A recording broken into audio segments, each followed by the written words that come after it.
never did anything this challenging mentally, physically, and spiritually.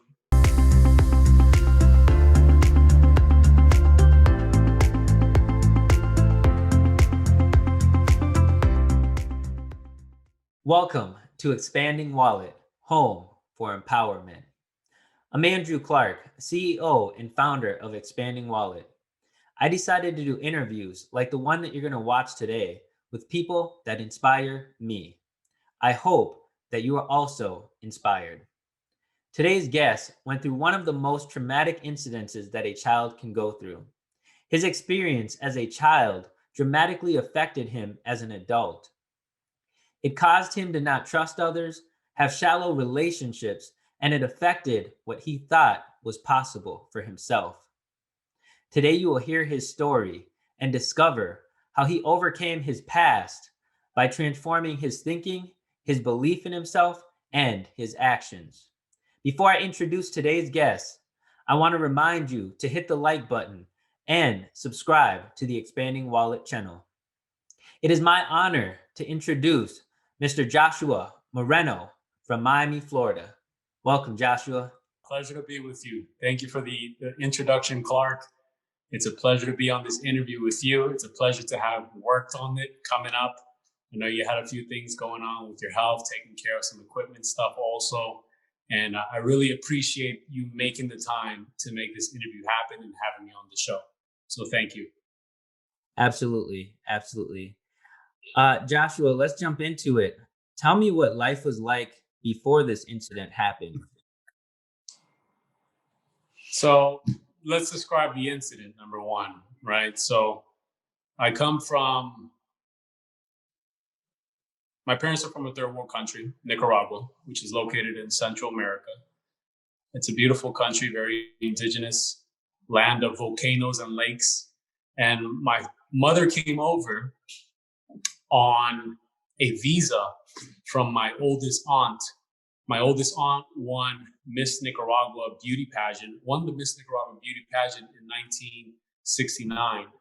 And at that time, my grandmother, her mother, was a single mother raising 8 kids, 7 girls and 1 boy, the boys being the youngest.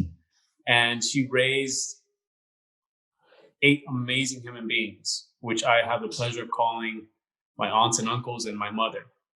So my oldest aunt, wins the beauty pageant. She starts traveling. She starts meeting other people. She starts seeing the world. And she says, you know what? There's a dream out there. And I found it. I see it somewhere in the United States where I see that possibility exists, because there wasn't anything in Nicaragua for us to build. My family comes from a background of business people, people that had their small businesses, right? They didn't have a whole ton of money, but they were people that were reliable, people that had integrity, people that knew what they were doing and were very skillful at that. My grandfather was a carpenter, and he actually died from, he injured himself with a rusted nail, and then that led to tetanus, and he eventually ended up dying as a carpenter. But the man was very hardworking, so was my grandmother. So that's the lineage, right? Like, that's where I come from. My aunt comes to the United States, wins the beauty pageant. My mother, which was maybe 21, 22 at the time, she admires and adores my oldest aunt. And sure enough, she came over as well on a visa. Mother worked in a tomato factory to help save up some money to help my father come over from Nicaragua. And my father, he has a 6th grade education, right? 6th grade education, not a very intellectual, educated man, but a very hardworking man. And he had some issues with substance abuse, with abuse, actual abuse within the household. And I grew up with that, right? I grew up with my father having these mental health situations that were overlooked because he's the man of the house, right? And he has to provide, and he has to do, and he has to give. And eventually one day when I was 11 years old, he cracked. He just killed himself. So his choice of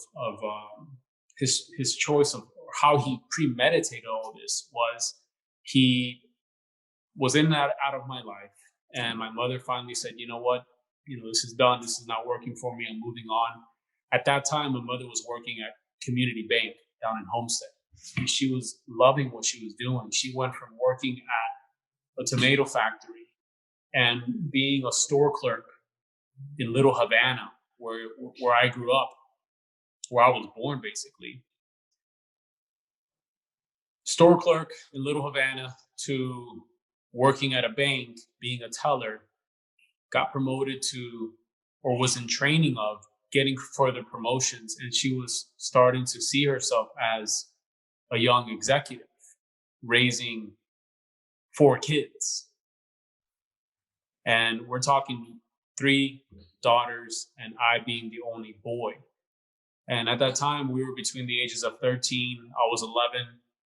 My younger sister was 5, and the youngest was about 3 years old. So my dad, he comes over.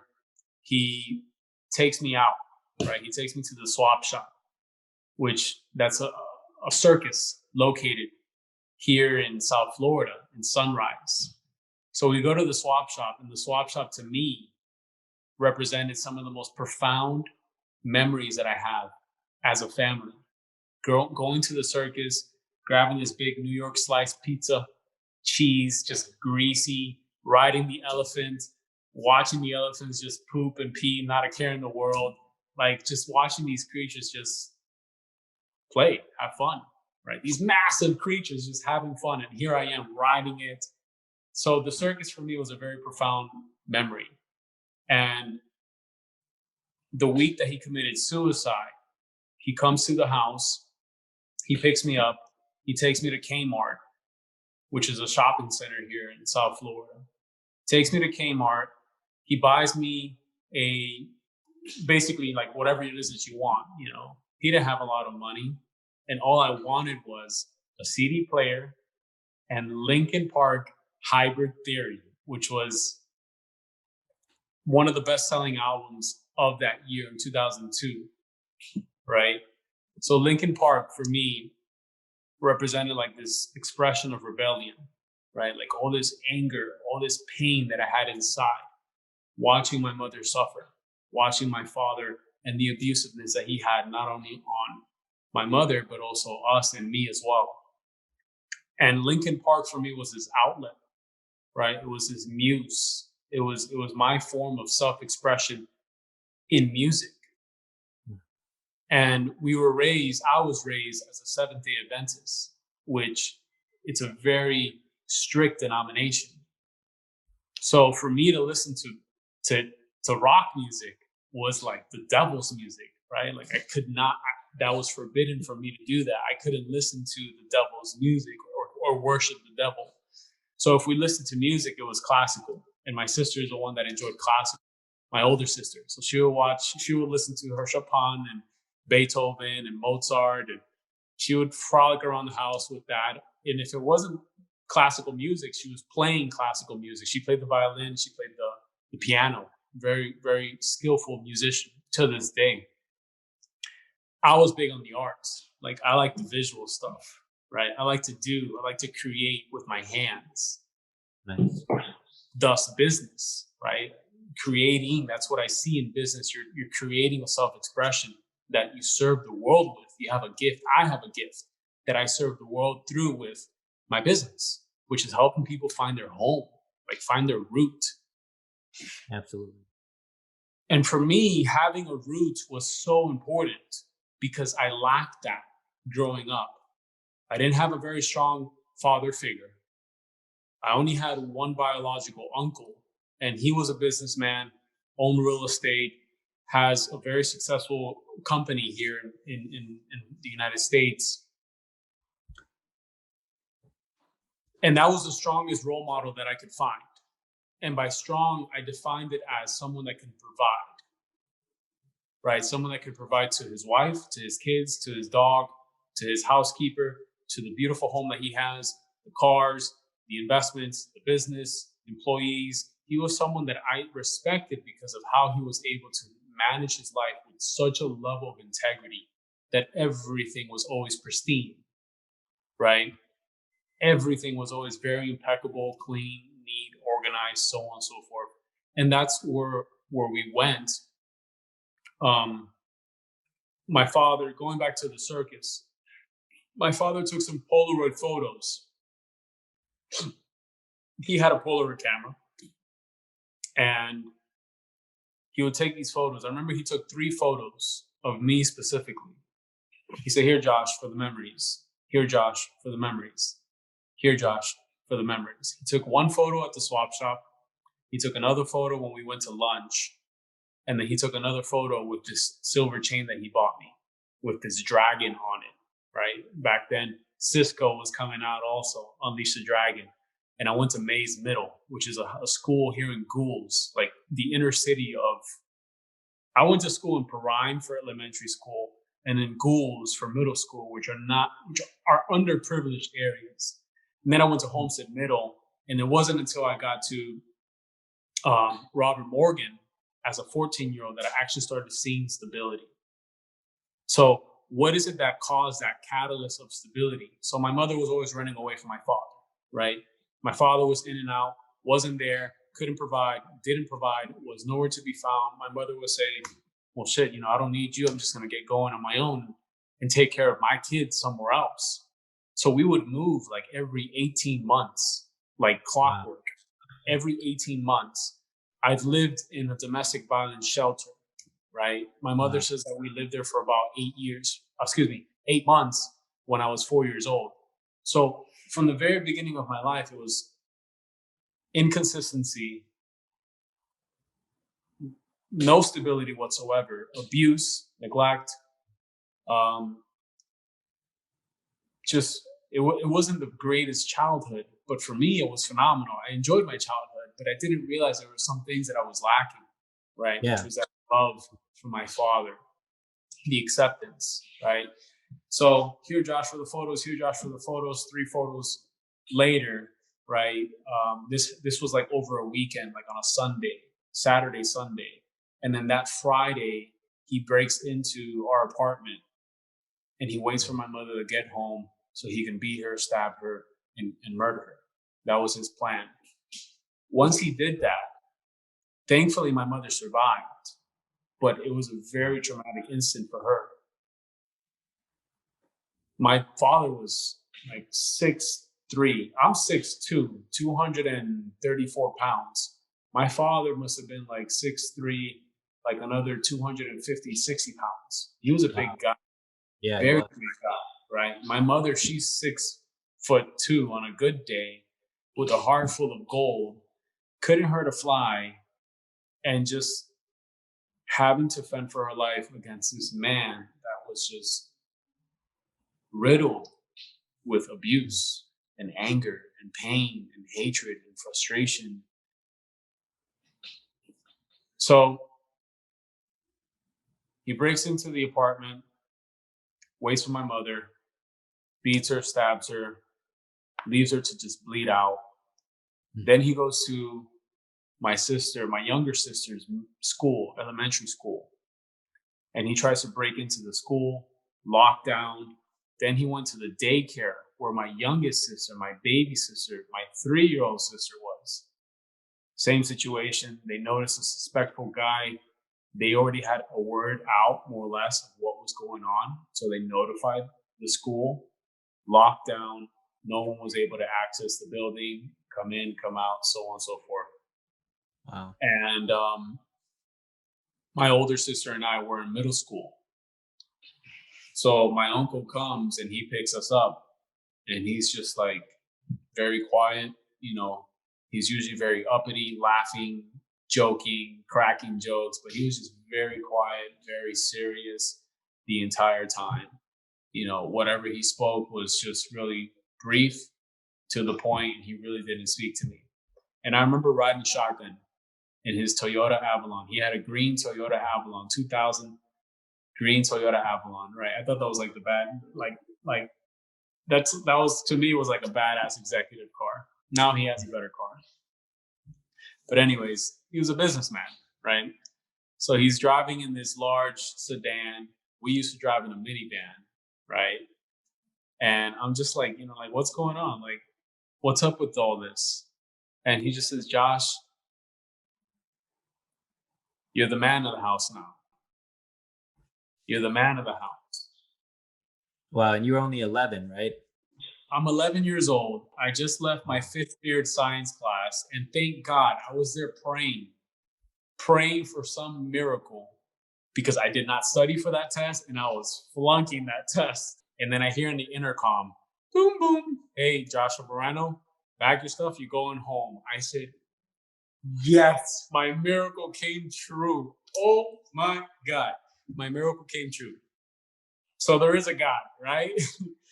Here I am in the science class, and boom, my wish came true. So I happily go, pack my stuff, see y'all later, because I'm taking this test when I come back. It's on a Friday.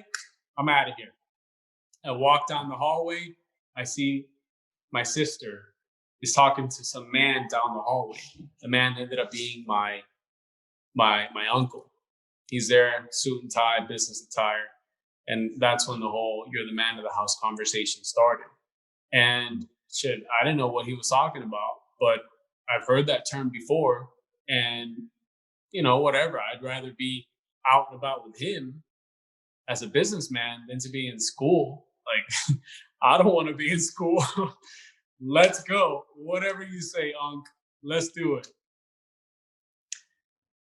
So then we leave our school and we go to the daycare. In the daycare, we see cop cars, we see detective cars. We park and there's like this detective car right next to us. And my uncle's down there talking to these detectives, and my sister and I don't have a single clue of what's going on. She's in the back seat, I'm riding shotgun. So I cracked the window to hear them speak something so we could know something. Didn't understand what was going on. I didn't put two and two together. They give custody of my sister Chanel, my younger sister, my baby. Actually, no, I don't even think she was there. I think they reconvened us later on. So my older sister and I, we go back to the apartment where we lived, Campbell Arms in Homestead. Low income apartments, like 400 unit buildings. It's a very large complex, low income. And so I grew up with a lot of Haitians and Cubans. Most of my friends were Haitians, Cubans, Mexicans, is what I grew No up with. Jamaicans? Huh? No Jamaicans? Yeah, Like me? no Jamaicans. Okay. I mean, I had Jamaican friends, but I didn't have Okay. Jamaican friends till high school, right? Okay. In high school is when my world started to be a lot more diverse. I'll get to that in a minute. But Okay. from 14 before, it was Haitians, Cubans, Mexicans. So Okay. a lot of African Americans, blacks when I went to elementary school, because I went to school in Perrine. Blacks when I went to school in Goulds, African Americans. So I was just submerged in culture, Yeah. right? As a child, I was submerged into culture because the schools that I was going to, I went to R.R. Moulton, Robert Russo Moulton, which is a school right off of US 1 and the busway off of Eureka. And that school is a magnet arts school. They have dance, they have arts, visual arts, they have music and drama. So for me, I was around all these kids that were constantly involved in the arts, and I was involved. I specialized in visual arts. And in middle school, same thing, same scenario. Arts, culture, different diversity of people that I'm not black, I'm Hispanic, right? But I would be classified as a white Latino, but I didn't identify as a white guy, as a white boy. And sometimes I didn't identify with the Hispanics. Sometimes I identified with the blacks because that's all I hung out with. That's all I was with. Those are the ones that were dancing and singing and so for me, I loved it because I was in this melting pot of what Miami is, right? 50% of the population here in Miami is from outside of the country. So it's just this beautiful melting pot of culture and people and food and music and just arts. So that was my world. So when I'm separated from my middle school because we were placed into another school, right? Dad attempts to murder my mom. We get placed into a foster home. Now I'm living in a foster home with my three sisters, not knowing where the hell I am. From the foster home, they released custody to my uncle, right? Because this happened on a Friday. And the courts were closed Saturday, Sunday. So come Monday, they're registering me and my sister into this middle school. I don't even know where the middle school is. I think it's Centennial. I don't know. It's somewhere like in like Opelika, Carroll City, around there. Miami Gardens area. So we're placed in this foster home. I'm enrolled in school on a Monday. And then that evening, my uncle was picking us up to take us to his home because the judge granted custody to us. So here I am like, man, my savior again, my uncle. So he became a role model to me. From there, I went to Paul W. Bell, where I studied some architecture. And that's where I started getting more involved with the Latin culture. A lot of Colombians there. Really people from Latin America, right? Venezuelans, Cubans, Colombians, so on, were the primary. And again, here I am feeling like a complete outlaw because I'm not Colombian, I'm not Venezuelan, I'm not Cuban, I'm from Nicaragua. Like I'm this tira flecha, right? I'm this Indian from Central America is the way that I was viewed. So there I started to feel like a complete outcast, right? Like I felt like my father commits suicide, attempts to murder my mother, kidnapped my sisters. I lived in a foster home. Now I'm in this school where I'm just completely like shunned away because of my Indian heritage. Wow. And I'm not like this, polished Latino, Spaniard, well-spoken. No, like that wasn't me. Like I was a kid that was always dirty, playing outside, playing soccer, football, hide and go seek. Like that's who I was growing up. So I felt like a complete outcast. From there, we moved to my other aunt's house in Homestead until my mother recovered in rehab. She was in rehab for about a year. Rehab, physical therapy. She was living in a nursing home, getting treatment, like, for her leg, for her arms. She has lacerations from the butcher knife. It was a butcher knife that he was using. Wow. So she was there for about a year. And we would visit her from time to time. And I just remember hating going to visit her. Like I just had so much pain inside me that I had no idea how to get it out. And sadly, the person that I was taking it out on was my mother. Oh, wow. And like nothing that she would ever do would ever be right. I would never accept anything from her. I was always very self-sufficient. She would ask me something, hey, Josh, do you want A, B, and C? No. I'll give her this attitude, cold shoulder, looking out the window. Like I was just in this state of just wanting to drown out my pain. And the way that I found to do that was through art, which I was no longer in an art school. So my only other way was to just like plug in my headphones and memorize Linkin Park Hybrid Theory. I would have that album playing on repeat. I mean, I can go from track 1 to track 12 and hit every single song. My favorite song on that track, In the End. Love that song. Beautiful. So, anyways, that's how I drowned out my pain. Just and tune out the entire world. Wow. And that's how I was going through life. That's how I was living life. They had a therapist come to our home to give us therapy at home. Mm-hmm. I didn't want anything to do with them. They sent me to a psychiatrist. Couldn't get a word out of me, right? Like in my head, I was just like, Fort Knox. This is Fort Knox. Ain't nobody getting into this heart and hurting me that way again, right?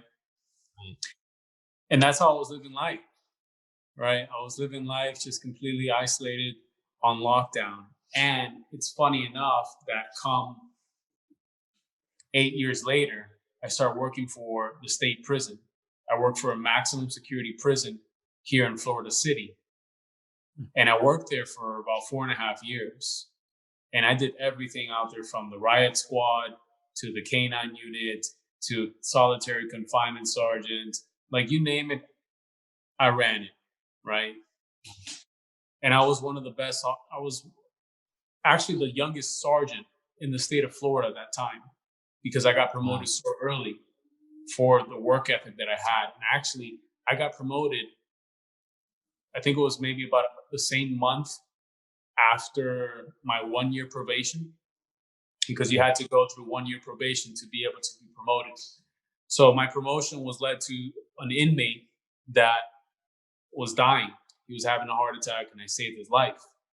So because the state saw that I was someone very valuable, they invested in my training. So they moved me to train for 9mm pistols and AR-15s.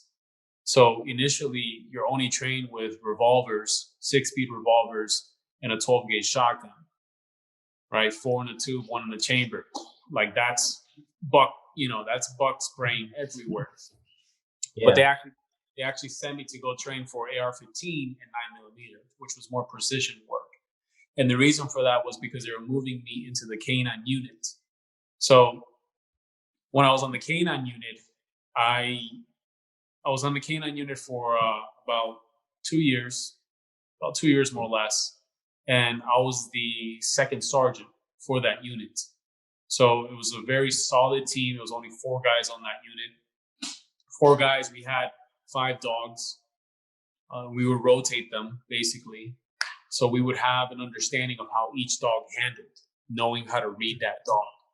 And of course, you can't run a dog, like every day, all day. So we would rotate these dogs. We had 5 dogs, so we can basically rotate them morning, afternoon, urban, swampland, marshland, thick, dense forest. And we would just learn these dogs and how they were very effective. They were bloodhounds, very effective at the nose, right? So I learned how to train and work with dogs.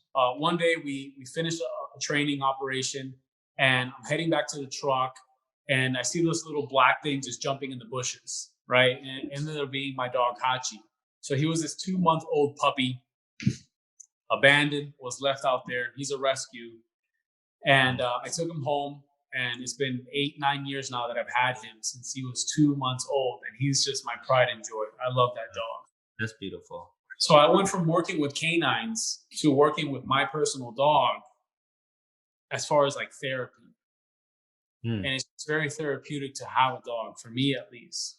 He's all black. He has a white crest in the middle of his chest, and he has 3 white toes on his rear right paw. That's it. Everything else is just black, jet black. And he has like this wavy hair. Like, he's such a pretty boy.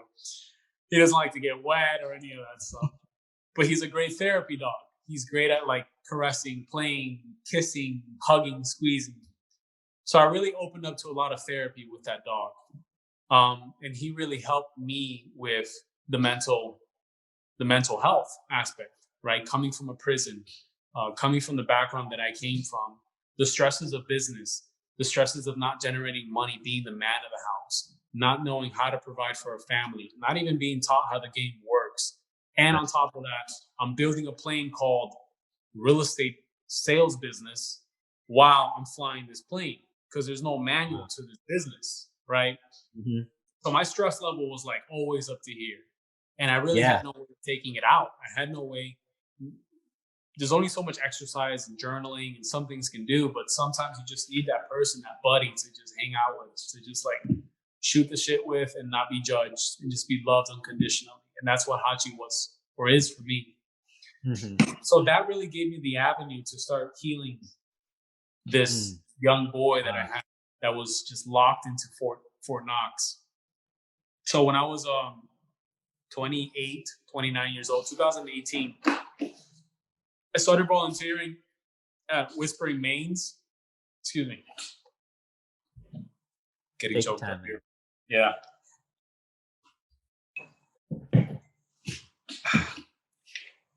So Whispering Mains is a therapeutic horseback riding center located here in horse country, Miami, Florida.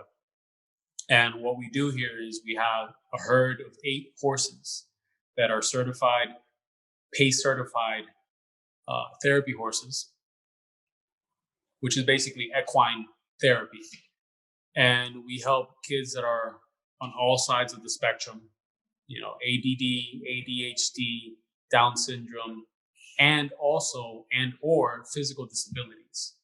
So the kids that have ADD, ADHD, they ride the horses, and basically I handle the horse while the child is riding it, and they're focusing on riding this horse, and they're focusing on their core and stability. And what that does is it helps them get in tune with their mind and their body, because these kids are just like in space, they're just lost in their own world.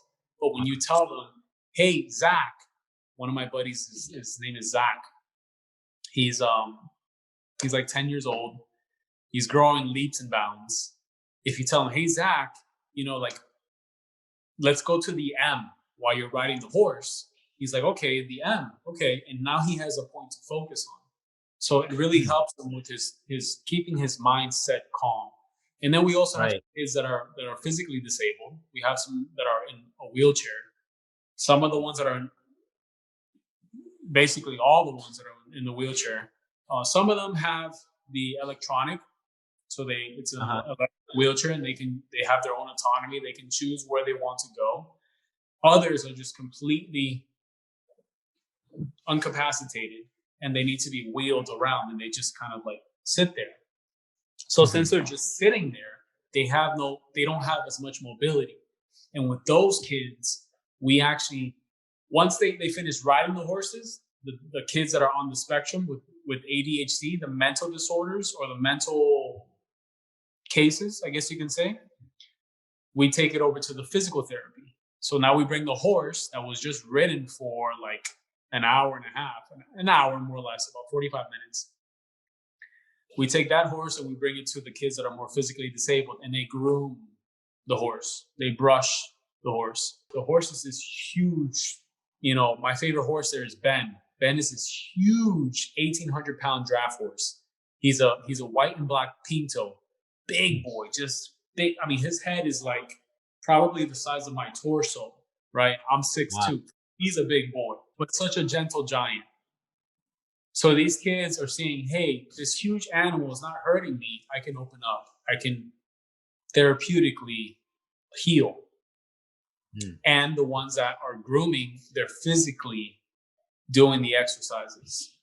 So that for me was the biggest breakthrough that I had with therapy, in addition to seeing a health counselor, like a mental health counselor, psychotherapist, and also going to physical therapy regularly, getting myself adjusted at the chiropractor, going to get a 90-minute deep tissue massage, going to actual physical therapy. I had 3 car accidents.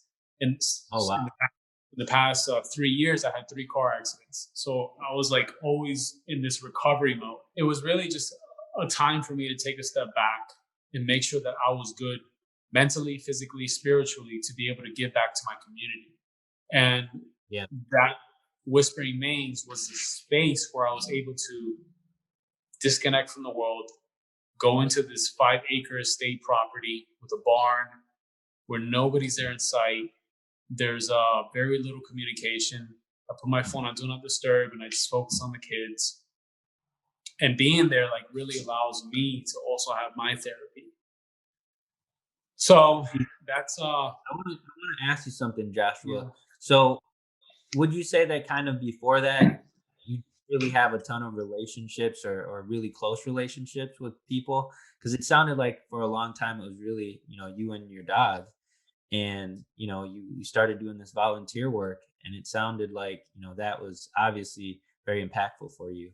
So can you talk a little bit about some of those adult relationships and what those are like? Yeah, absolutely. So before working with animals, therapy animals, whether it's dogs or horses, before then I was very closed off. I didn't speak to anybody. relationships, conversations were very shallow, very high and by. I'm too busy to speak to anybody. But really, it's not that I'm too busy. I was playing like being too busy just to avoid, dealing with anybody else. And it's really because I had things to deal with on my own, like internally, that I was processing. And I Yeah. needed that time to be able to separate myself from the world, this chaotic world that we live in, to just like check in with myself. And for me, that was last year, September of 2019. I went on a 10-day silent meditation retreat. So absolute silence. Basically, I lived with monks for 10 days.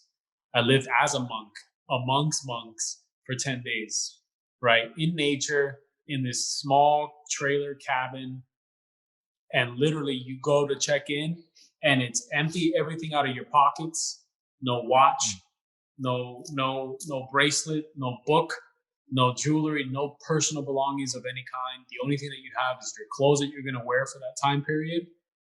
And that's it. Did you do this in Florida or did you go somewhere else for this? I did this in Delaware. But Okay. there's like 400 locations worldwide. The organization is called Vipassana. You can go to dhamma.org and see more information on that. And I'll include how that's spelled also. I'll send you the website. Okay. I'll put it in. So basically, living amongst monks as a monk for 10 days in complete noble silence. That's what we call it, noble silence.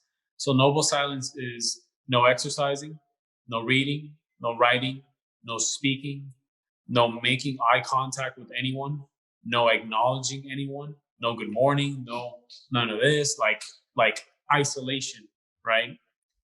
And we wake up at 4 a.m. We meditate for 10 hours, and then our day ends at 10 p.m.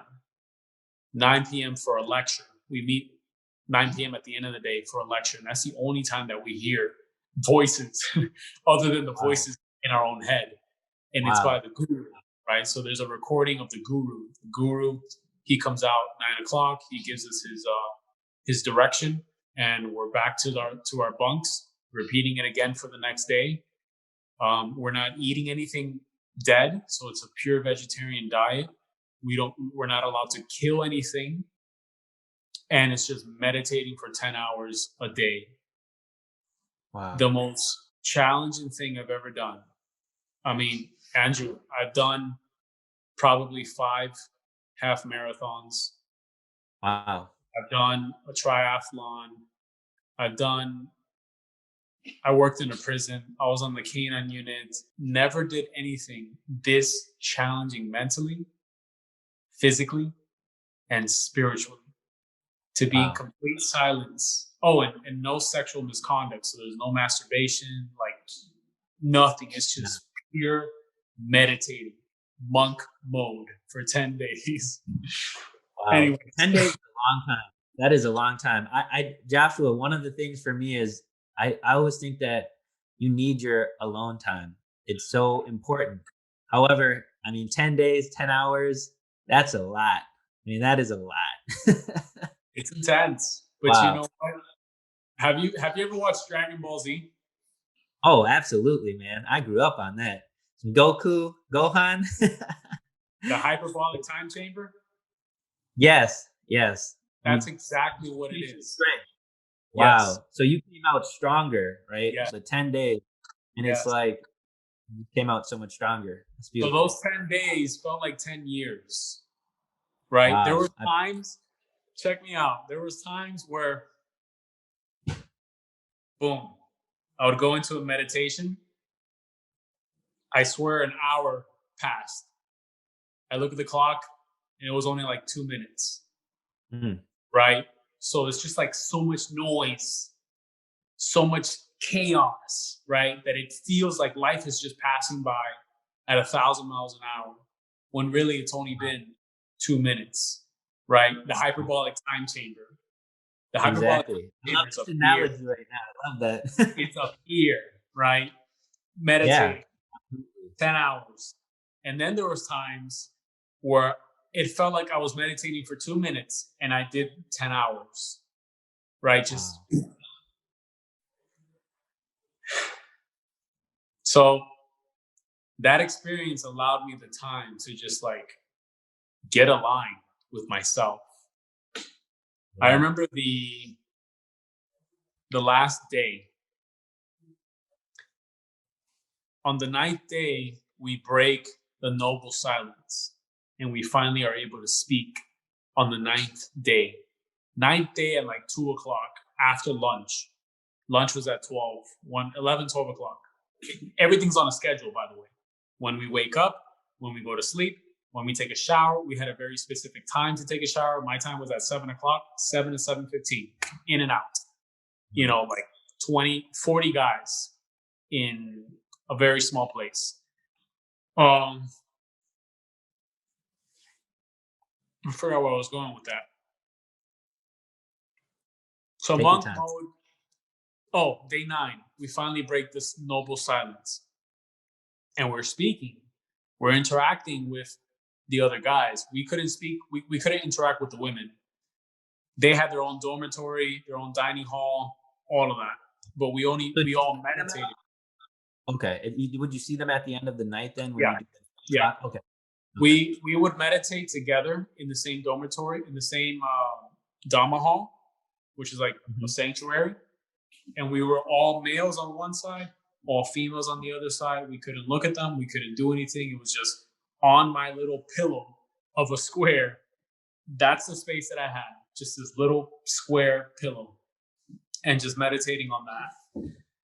So day 9, I'm talking to these other guys, and it's like guys from all over the world, right? I met this guy from Australia. I met this other guy from like Pennsylvania. This one guy did the retreat like 5 times. Wow. I mean, it's like super, super cool people that I met. And I loved it. I just absolutely loved it. So from then on, I've been meditating every day. So every day I meditate at least an hour. I try to do like a good 30 minutes during the morning, 30 minutes in the afternoon. So as of today, I have 16 minutes that I've meditated. And I'm just going to turn this on right now to just give myself some breathing, right? I love this app. I love the Apple Watch. Okay.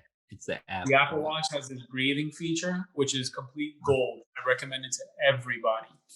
Gold. That is gold. It reminds you to breathe, basically.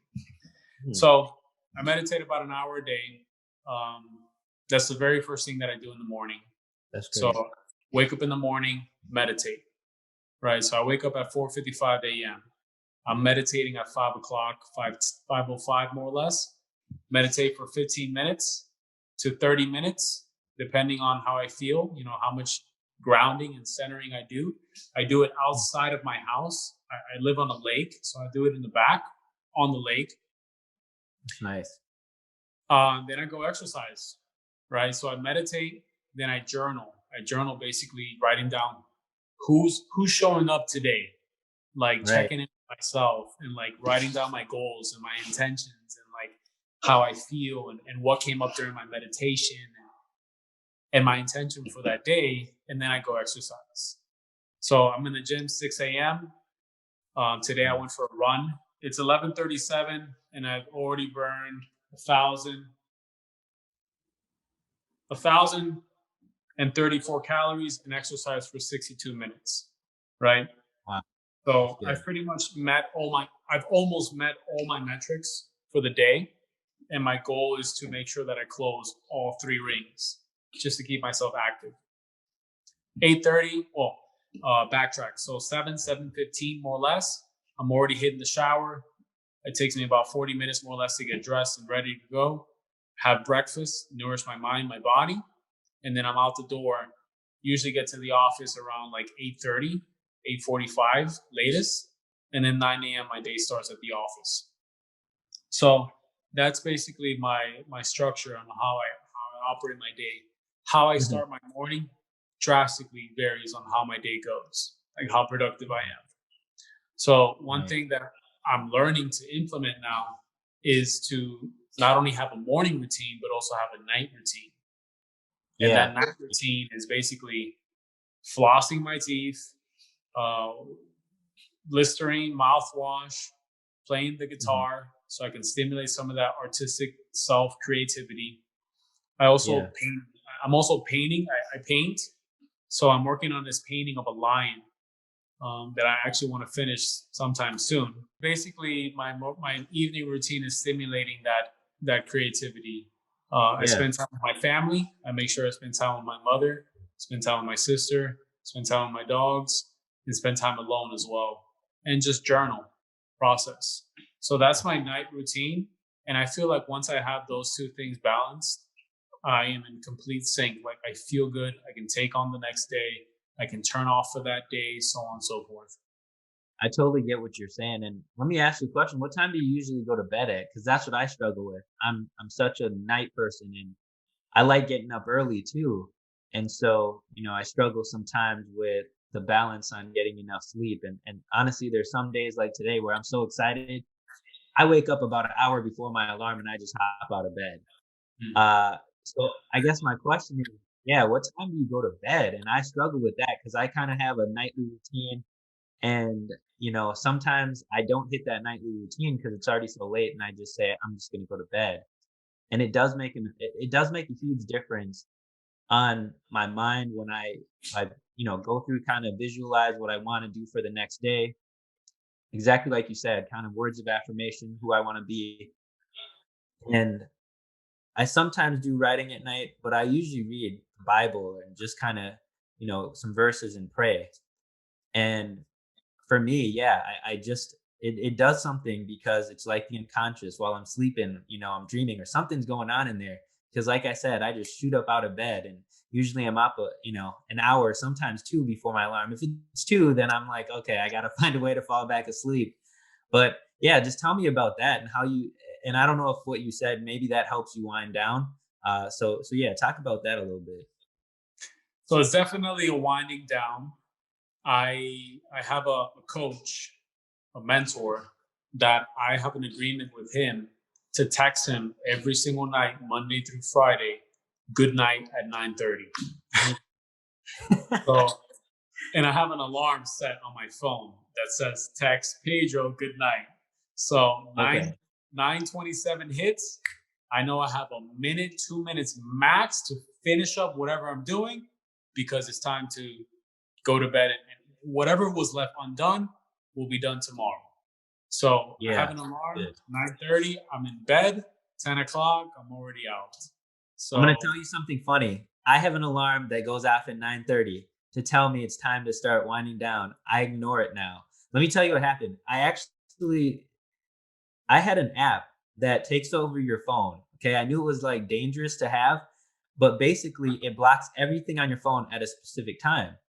Now, when I was using that app, it would go off at 9, and I mean, I felt productive and I was getting to bed early.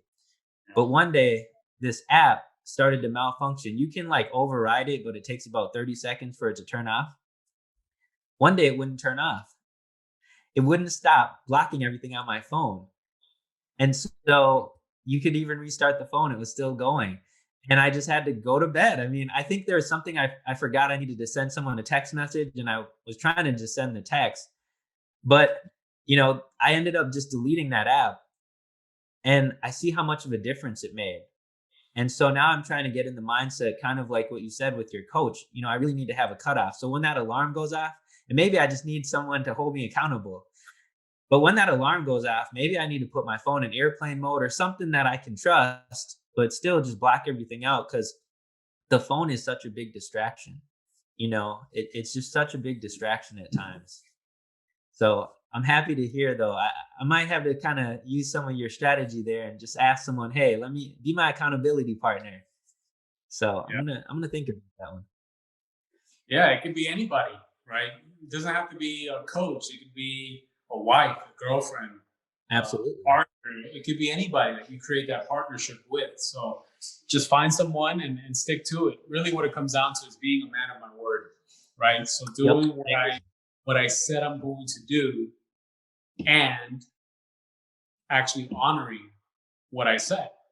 So if I said that I'm waking up at 4:55 a.m. Maybe I didn't say it, but that alarm, that's why it's there, right? Right. It's on my calendar to do A, B, and C at this time. So it's really just a matter of having all the systems in place to support me so that way I just execute, right? Exactly. I don't have to think about, oh, what time is it? Because I have an alarm, right? I have an alarm set for 12:23 p.m., which gives me enough time to get to my next appointment. I'm going to the doctor's appointment, a Chinese holistic doctor, to do some acupuncture. But he's right down the street from my office, like literally on the corner of the street. Like maybe it takes me 3 minutes driving. So what Mhm. that does is I'm creating systems that support me in my life to make it as efficient as possible, right? Like make Exactly. this machine as efficient as possible.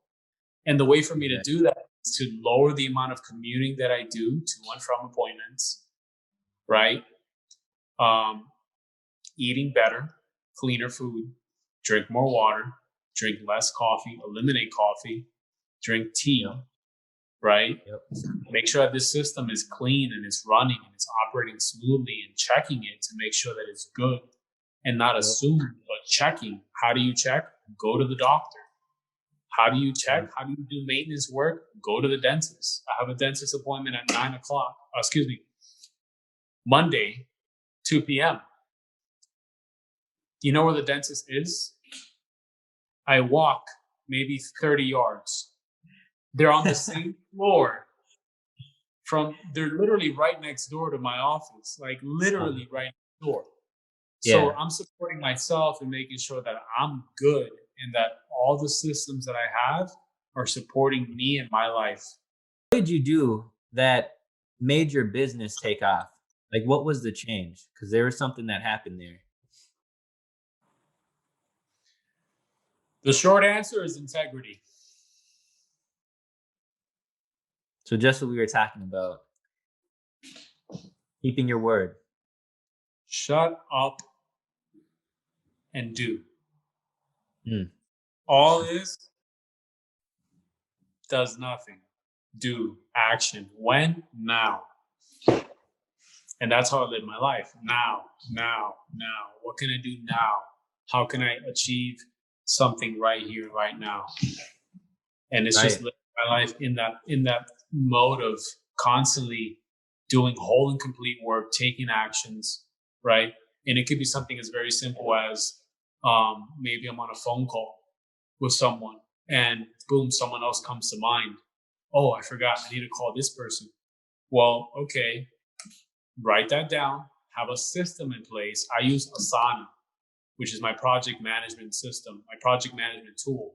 And I just type in what it is that I'm doing, or what I need to do, whatever project I'm working on. And that's just where I dump ideas, right? And Mhm. it allows me to organize these ideas by doing, to do, doing, done. So I Nice. just take these ideas and I just put them from to do, doing, done. And that's just how I operate my life, like constantly having Yeah. things complete. Just check, check, okay, that's done, that's done, that's done. And living my life with that level of completion to the point Mm. where my experience of myself is okay, I can do more. I can take on more accountabilities and responsibilities. Why?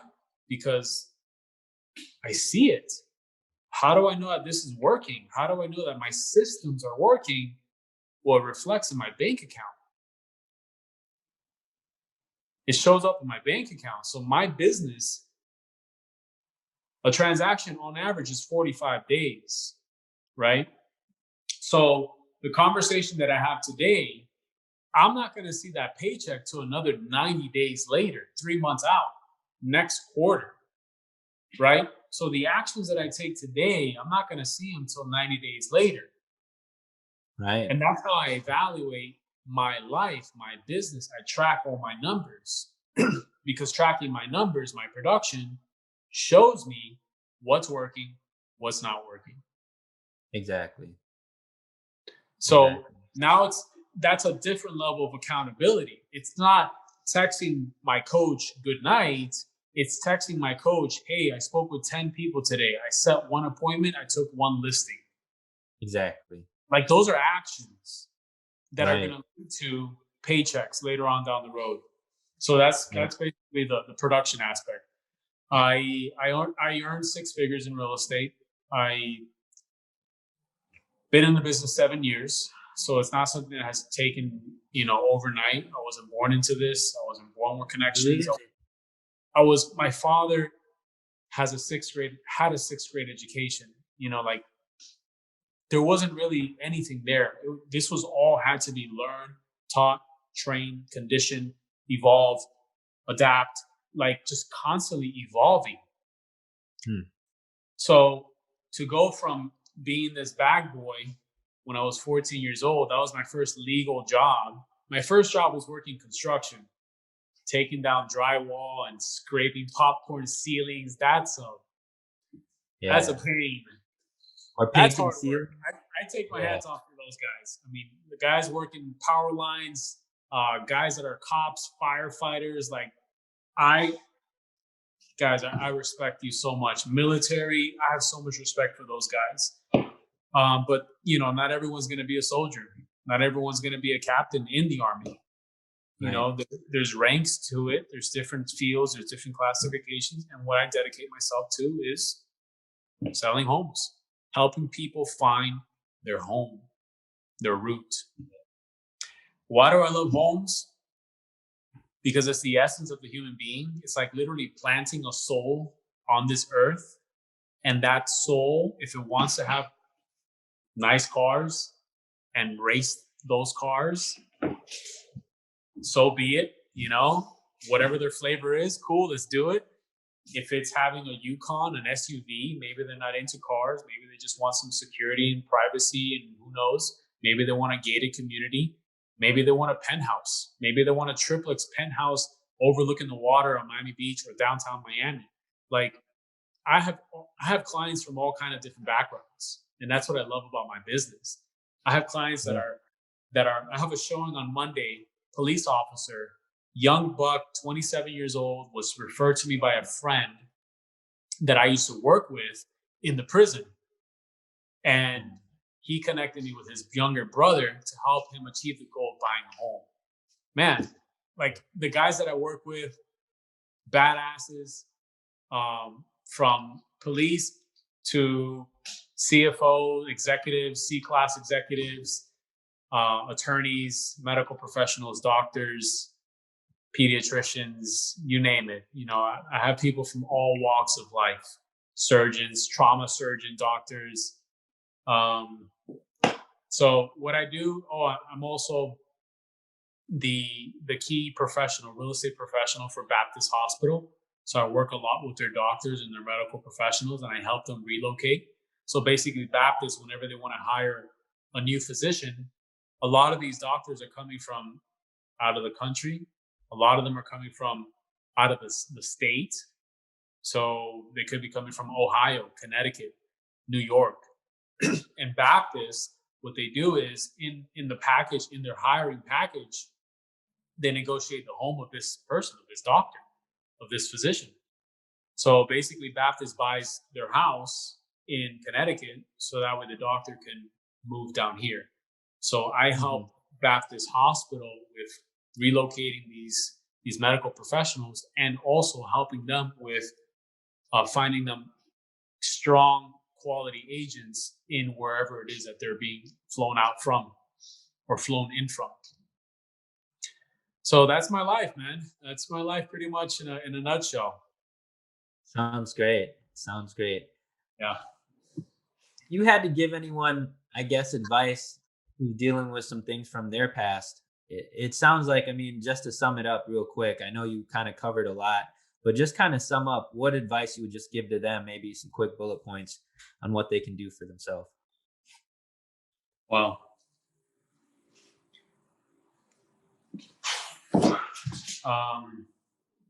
number one, make sure you have a cup of love every single day. Self-love, love your family, love the people that you're with. Number two, take massive action.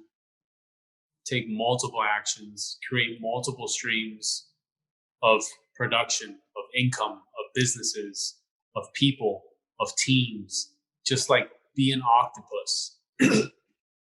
His tentacles are all over, not all over the place, but 8 tentacles that it's managing. Here I am managing 4 limbs. This guy's doing twice as much as I am. And they're way more intelligent than I am. And they camouflage and they shoot ink to escape. So they're very intelligent creatures. Be like the octopus. Study the octopus. Study the eagle. How they fly these incredible heights alone. It's very lonely. It's a very lonely life at times because a lot of people don't get it.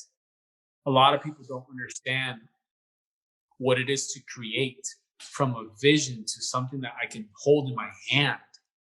A business. Doesn't matter what business it is. I'm creating from conception to the physical world. And some people just don't get that. And that's okay. It's okay to be like the eagle and fly alone. It's okay to be like the lion and listen to those hyenas and not even care about their laughing and heckling. Because when that lion wakes up, it tears the shit out of everybody. And you might see him. Watch the lion speech. So there's this movie called Pool House Junkies, and look up the lion speech. So basically, the lion speech is there's this guy playing billiards. He's playing pool, and basically he's like sharking these guys for money, right? And his mentor is telling him, yo, like you thought you were sharking this guy, but this guy's actually kicking your ass in pool. Get it together, man. You wash up, get your ass in there, and kick his ass. Basically what he tells him. And this kid, he's sitting there at the sink like how the hell am I going to squeeze another ounce out of me? And then the song Hustling, Hustling, Hustle, Hustle by Rick Ross comes in. Yeah. Every day I'm hustling. So basically what the mentor tells him is, listen, the hyenas are going to laugh at you. They're going to come and bite and nibble at your toes. And they're going to come into your domain. And they're going to come and eat your food. And they're going to come and attack your lionesses. And the lion just sits there in the shade, under the hot sun of the savannah in Africa, watching, observing, not a care in the world. But when that lion gets up, he tears the shit out of any wildebeest he sees. And when he roars, everybody knows he's coming. And even though the lion may not be the largest animal in the animal kingdom, nor the fastest, nor the strongest, nor the smartest, nor the prettiest, he knows he's the king of the jungle. And you can hear him roar. You can see his mane. The guy is just like so awesome. This amazing, incredible creature. And we need to study the lion, be more like the lion, the eagle, and the octopus. Everything from there on out is just tracking numbers, performance. So the reason why I like F1 racing,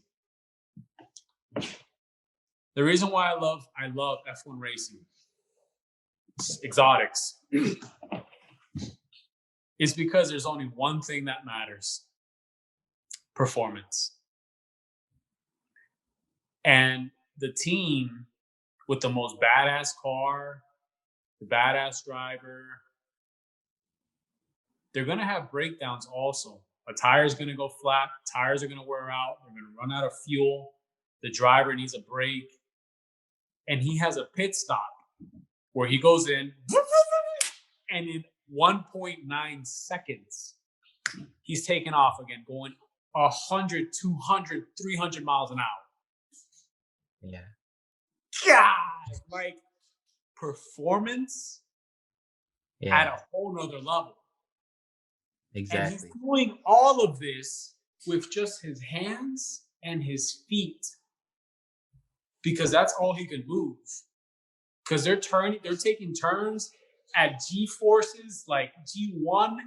They're taking turns at 100 miles, 150 miles an hour. They're stopping, they're going, and they have to track fuel and how much is this fuel being burned and what's the temperature and is it running more efficiently? Let's check the humidity.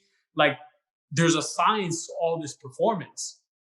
But in the end, it's just performance, right? It's just learning what works and what doesn't work. Right.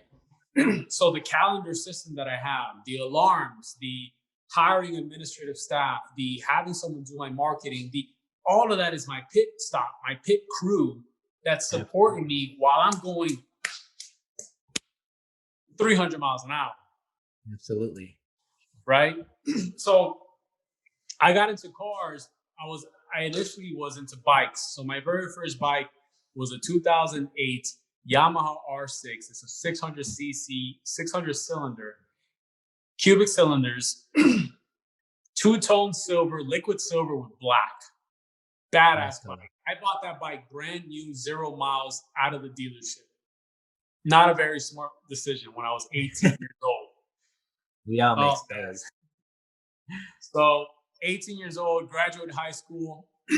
Graduated high school. That summer, I was enrolled into college, took college classes. Fall, in August of 2008, I bought my first sports bike. Didn't know how to ride, never touched a bike in my life. I went to the dealership, I signed, took the bike, I learned how to ride around the block. I stalled so many times. That the battery died. I had to roll the bike back to the shop so they could recharge it. And from there, I practiced some more and I took it home. That's what that is. So I have some scars here. Battle wounds Scars on my here. leg. Learning wounds. What was that? I said learning wounds. Yeah, exactly. They're battle wounds. Like riding a bike, right? Just like riding a bike, you got to fall off a little bit. Exactly. And that's life. You get back on and you go again. I have so many scars on my body. Some scars, I don't even remember what they're from. Just on my hands, on my legs, on my knees, on my shins, you name it, on my chin. You name it, I have scars everywhere. But it's exactly that. It's getting back on the bike. Right. In my case, it's business. I enjoy business. It's getting back into that vehicle that I use to produce results. Getting back on it and going again and again and again and again and again. And all it is just going through a circuit. We call it a year. We call it a month. We call it a week, a day, a quarter. It's a circuit.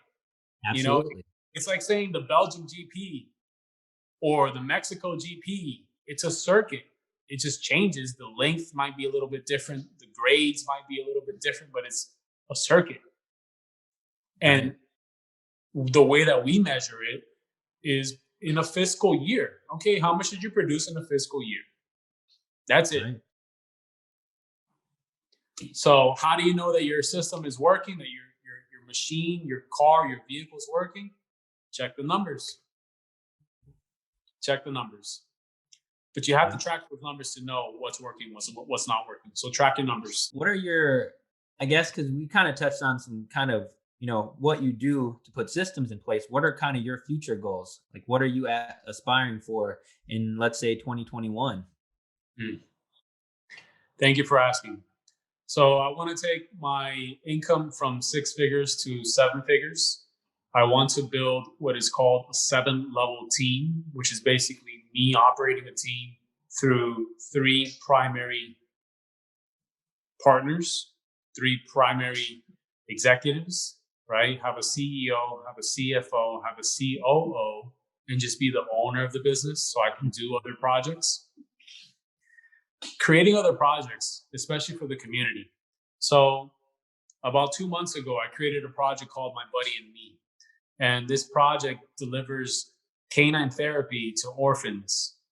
And I created this project just out of complete nothing. I partnered with 2 organizations his house children's home, which is an orphanage in Miami Gardens, and CAT, canine assisted therapy. And I put these two people together, and we have a project now that delivers therapy to children that are orphans. That's wonderful. It's really wonderful, Josh. So creating more projects that are more beneficial, giving back to the community. I love it. I think that's all I have for questions, Joshua. And I just hope everyone listening got as much as I did. I know I had to stop and take some notes here. I'll probably watch this a couple times. Joshua, you're just a wealth of knowledge. The power that you have. I mean, that, some people struggle so much with their past. And it's just beautiful to hear how you overcame that past. And you're just such a light and inspiration. It's beautiful. Thank you. And I actually have something for you, Joshua. I got a gift for you. Thank you. This is actually an exclusive Expanding Wallet t-shirt. Oh, man. You can read love that. it. Thank you. But Joshua, you exemplify the philosophy of Expanding Wallet. And on that shirt, so what it says is learn, believe, grow, which stands for learn all that you can, believe in yourself, and take actions that allow you to grow. And I mean, just listening to your story, I'm just everything is just those words right there. And for those of you listening who are fortunate enough to listen to Joshua's interview, if you know anyone who may benefit from hearing Joshua's interview, please share this video with them. Hopefully they hear it. And I mean, for me, it's just inspirational, and hopefully it does something for their life as well. So with that, I just want to say thank you, everyone. Remember, learn all that you can, believe in yourself, and take actions that allow you to grow.